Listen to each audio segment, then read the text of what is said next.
I don't make mistakes, I make prophecies that immediately turn out to be wrong. All the memories that you have of Grand Prix racing, and you can hear Murray's voice in the background, and he's part of the whole experience. A voice more recognisable than any commentator I know in the world. Bursting out of the TV screen at you, you can almost see him there, even though.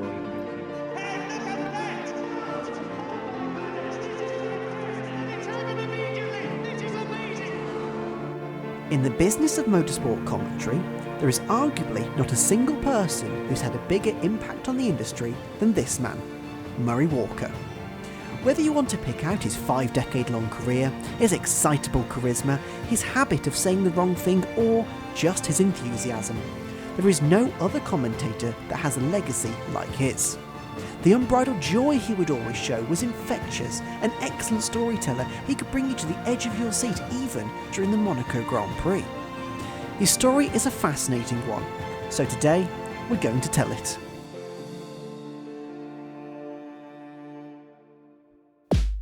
In the 100+ years that the Isle of Man has hosted the annual TT event, we have seen some unbelievable moments. From victory and triumph to bad luck and tragedy. This small island off the coast of mainland UK turns itself into a full-fledged racetrack for 2 weeks of every year. And during those 2 weeks, a legendary status and their name in the history books awaits any rider brave enough to throw caution to the wind and lap the 37-mile circuit flat out. Nowadays, an average lap is in excess of 130 miles an hour. 100 years ago, however, the quickest riders were barely touching a 50-mile-an-hour average speed. In the early 1920s, professional motorcycle racing had become a reality. Manufacturers would host factory riders to compete on courses like the Isle of Man, hoping to put their brand on the top step of the podium. One of those riders, representing a manufacturer called Norton Motors, was named Graham Walker. During his first visit to the island in 1920, Walker finished 13th in the senior 500cc class. He would go on to attend every running of the event until 1934, with one class win in 1931 and 6 podium finishes in total. In 1923, Graham's wife Elsie gave birth to a baby boy. His name? Graham Murray Walker. Growing up with a famous father in the motorcycling world meant Murray was literally born into motorsport. So I went over to the Isle of Man, first of all, in my mother's arms, virtually, when I was 2 years old. And then from then until 1935, when my father retired, I went over every year. And my mother used to say I irritated her enormously when I was about 5 years old, because I would sit in a very privileged position in the grandstand, reading my comic and totally ignoring my dad, who was racing in front of me and doing well. But I say it's been an enormously important part of my life. Of course, Murray did begin taking more of an interest in his dad's racing towards the end of his career. However, with Graham retiring in 1935 to work as a commentator for the BBC, and with Murray still in school, their family life became a little more traditional. So, let's skip ahead a couple of years. The Battle of Britain. Dogfights and bombing raids replace the serenity of a calm evening over the skies of England.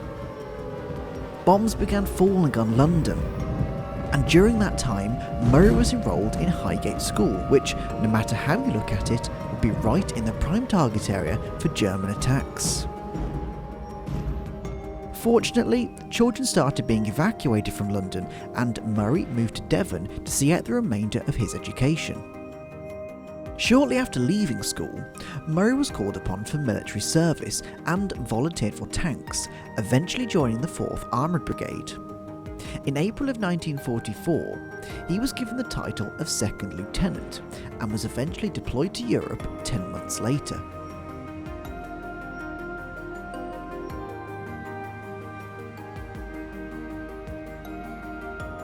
During the Allied invasion of Germany, he participated in the 1945 Battle of Reichswald.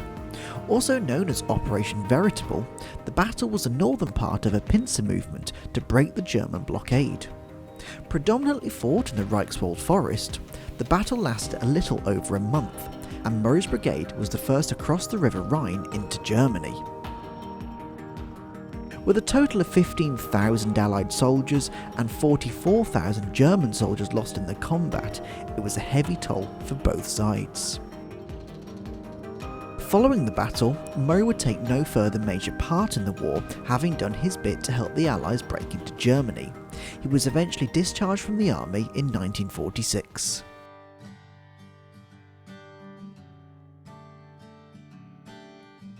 After leaving, that fire and passion he held for motorcycle racing had never wavered, and finally, with no war stopping him, Murray took up competition, following in his father's footsteps. I wanted to be better than my father. I think a lot of sons want to be better than their father. So I started racing motorcycles. I rode in what are now called endurance 6-day trials. But in the process I found out that I wasn't as good as I hoped to be, and I certainly wasn't ever going to be anything like as good as my father was. So the inevitable happened.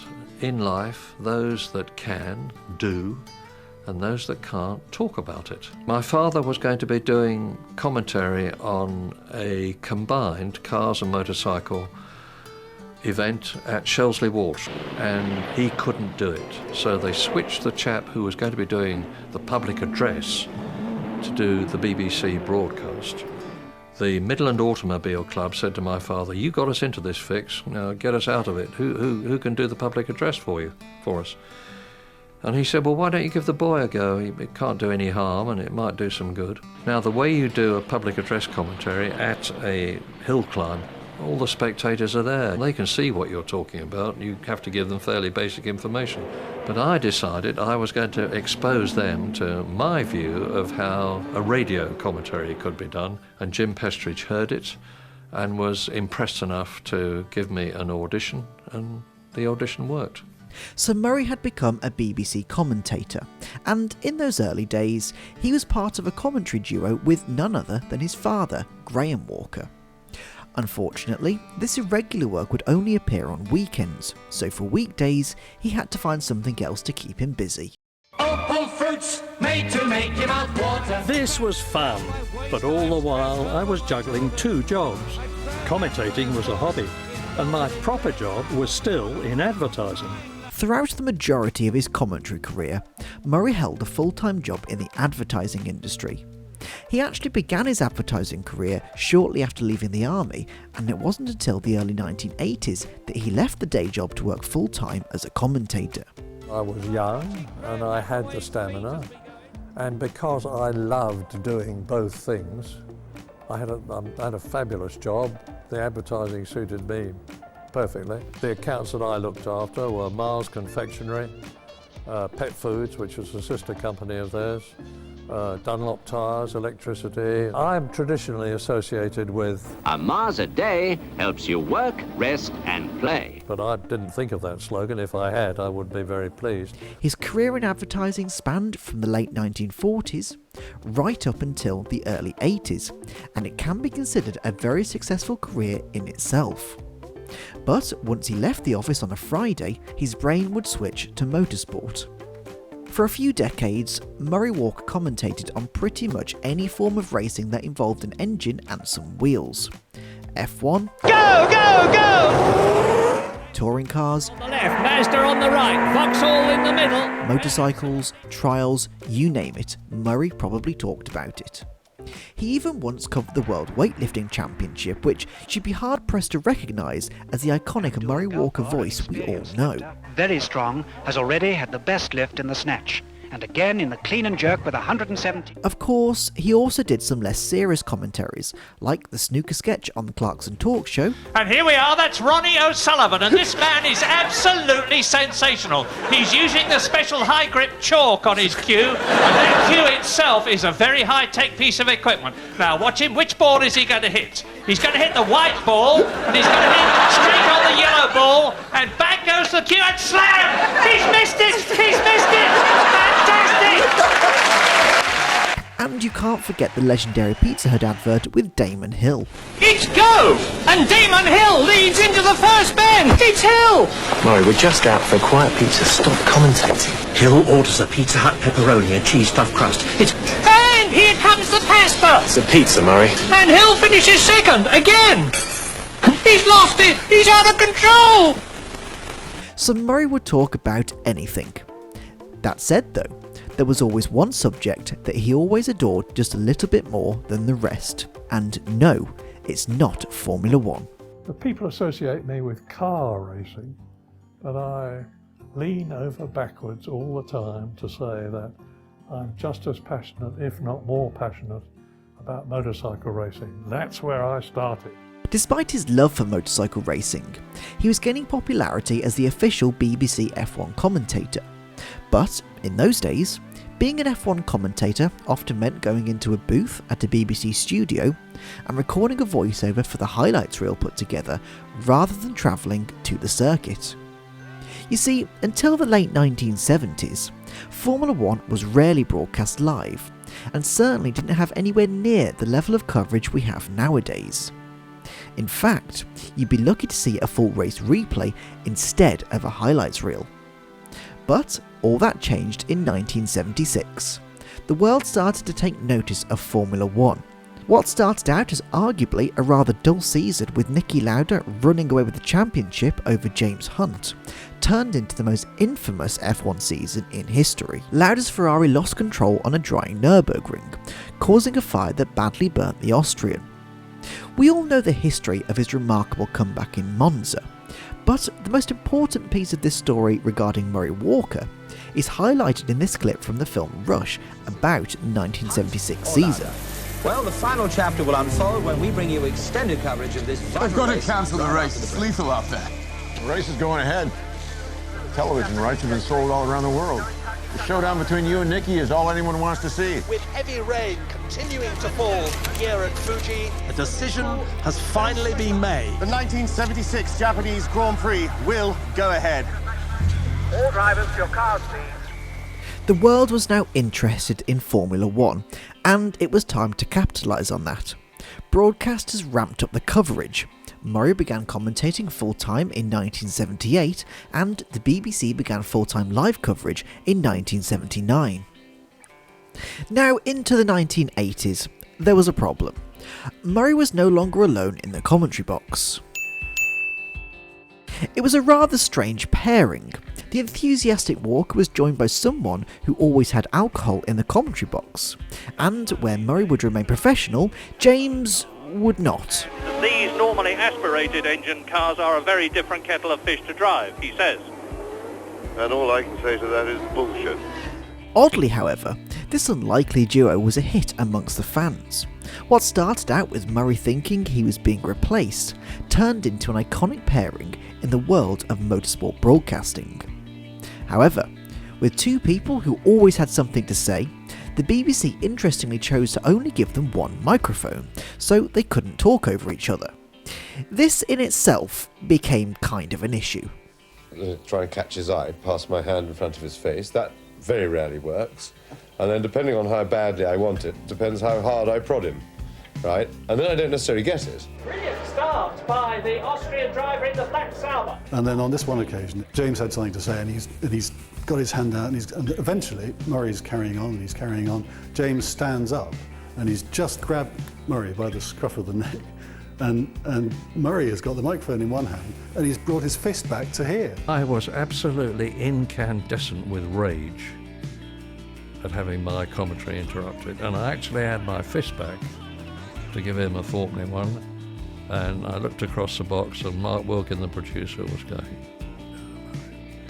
So I didn't, and that preserved a beautiful friendship.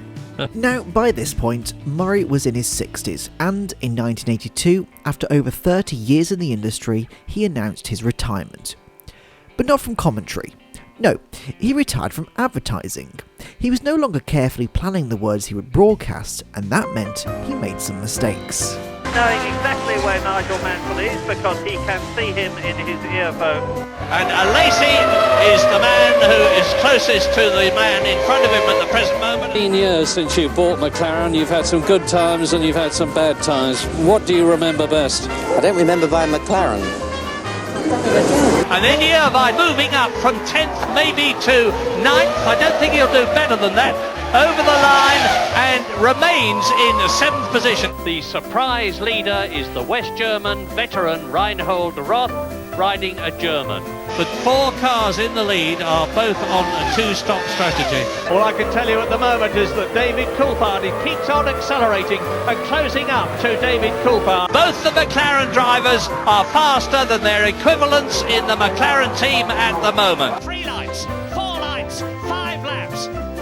Pause. Barrichello is driving, or about to drive, in his 4th race for Ferrari. He's following the great Ayrton Senna, who never drove for Ferrari, and Rubens Barrichello is mighty proud of it. Looking back, we all think fondly of these mistakes, citing them as jokes and arguing it's one of the reasons he was so good. But the drivers and some pundits didn't take too kindly to his mistakes. Regardless of these thoughts, Murray was now the established voice of Formula 1, and the drivers didn't really dislike him. Far from it. He was part of the Formula 1 circus. He was the down-to-earth, entertainingly enthusiastic commentator who had a relationship so good with the drivers he could bring the audience for a sit-down with them and make it feel natural. He was close friends with a good portion of the grid, so close in fact that he would let slip his emotions from time to time. The best example of this was the 1996 Japanese Grand Prix, when Damon Hill finally emulated his father's Grand Prix success in winning the World Drivers' Championship. And wins the Japanese Grand Prix, and I've got to stop because I've got a lump in my throat. Michael Schumacher passes Damon Hill, but too late. Damon Hill wins in... At the end of that 1996 season, both Murray and F1 split ways from the BBC as the coverage was being broadcast by ITV for the 1997 season. From then until 2001, Murray commentated alongside Martin Brundle at ITV until he announced his retirement from F1 commentary after the 2001 United States Grand Prix. Happy, smiling man, because what I wanted above all else after 52 years of talking about Grand Prix racing was to go out on a high note and be euphoric about the fact that we'd just seen a great race. We've seen a great race in a great country, and hopefully it will have done something to lift the spirits of America. It certainly lifted mine. It certainly lifted the spirits of Formula 1. And Martin, as ever, it was a joy to be working with you. Thank you, Murray. So that's it then, folks. That's the last from me. All I can say is that it always has been a pleasure, and I hope you will enjoy Grand Prix racing from now on. Goodbye. Now, this was Murray's second retirement of his career, and like the first time, he didn't really mean it. He continued as a part-time commentator during the 2002 season. He got involved with the Honda F1 team as a brand ambassador. He conducted driver interviews, hosted F1 specials, wrote F1 columns for the BBC, and even did a couple of grid walks. Like his excitement during a race weekend, he just couldn't seem to stop. Not that we're complaining, of course. But unfortunately, Murray was getting older, and even his passion for the sport couldn't outweigh his natural ageing. As the years went by, we saw less and less of Murray until, on the 13th of March 2021, it was announced to the world that Murray Walker had passed away, aged 97. We'd lost the greatest commentator the sport had ever seen, and possibly the most iconic commentary voice in sporting history.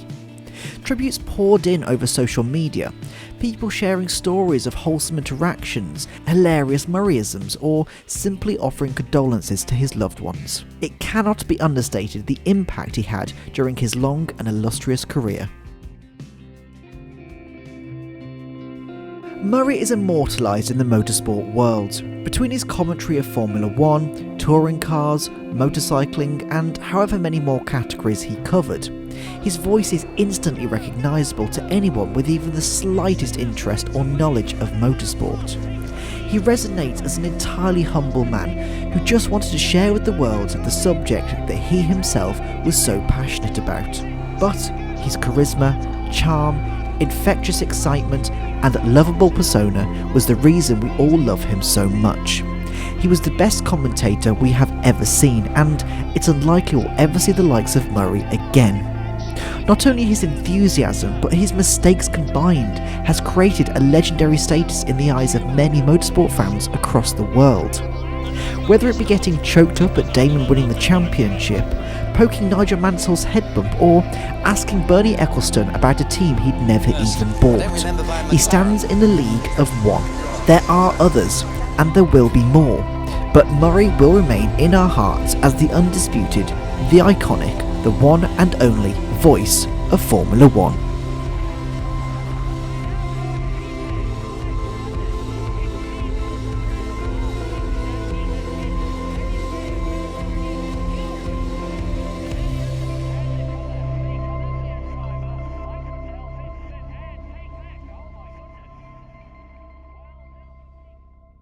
Thank you sincerely for watching this video. It really does mean a lot that you made it all the way through.